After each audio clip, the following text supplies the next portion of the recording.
18 तारीख को आप लोग जलसा करोगे। ये जलसा कौन सा है? पीडीएम, पप्पा जरदारी, डैडी नवाज शरीफ बचाओ मूवमेंट।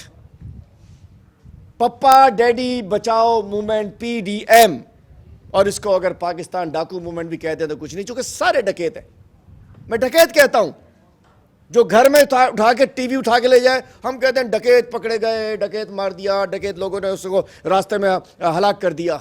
लेकिन जिन्होंने मुल्क के खजाने के साथ डकैती की, जिन्होंने मुल्क के साथ चोरी किया, वह डकैत क्यों नहीं है? क्या डकैत की कोई पूंछ होती है? डकैत का कोई सींग होता है?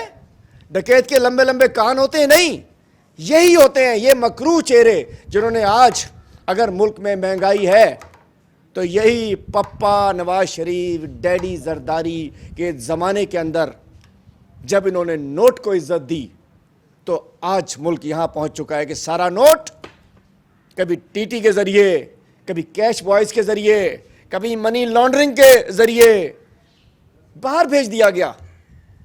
मुल्क को तबाह कर दिया गया, कर्जों में जकड़ दिया गया।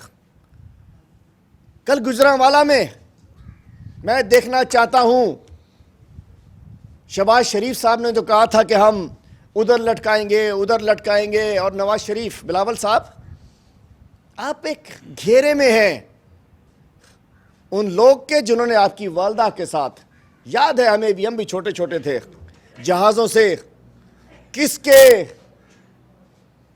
पम्फलेट भिगवाए गए थे ज़मीन पर। आपने कहा था कि मियाँ शरीफ को एफआईए से उठवाया पीपल्स पार्टी ने। आज तो मियाँ शरीफ की लाश भी, उनकी भी, वो बेचारे कब्र में सोच रहे होंगे कि मेरे जिन्होंने मेरी बेइज्जती की, मेरी बेहरमती की, उनके साथ आप गले में बाहें डाल के उनके घूम रहे हैं। और भुट्टो के कातिल आप कहते हैं ज़ियाउल हक, ज़ियाउल हक की पेशकश नवाज शरीफ, उसके साथ भी आप घूम रहे हैं, नवाज शरीफ को अपना कायद कहते हैं। तो ये जो इस वक्त पीपल्स पार्टी है, ये ज़ियाउल हक की बाकियात है, ये ज़ियाउल हक की बाकियात के ये लोग इकट्ठे से हुए हैं। तो इंशाअल्लाह मैं कहना चाहता हूं कि ये पप्पा डैडी बचाओ मूवमेंट, इसको इंशाअल्लाह पाकिस्तान के अवाम नाकाम कर देंगे।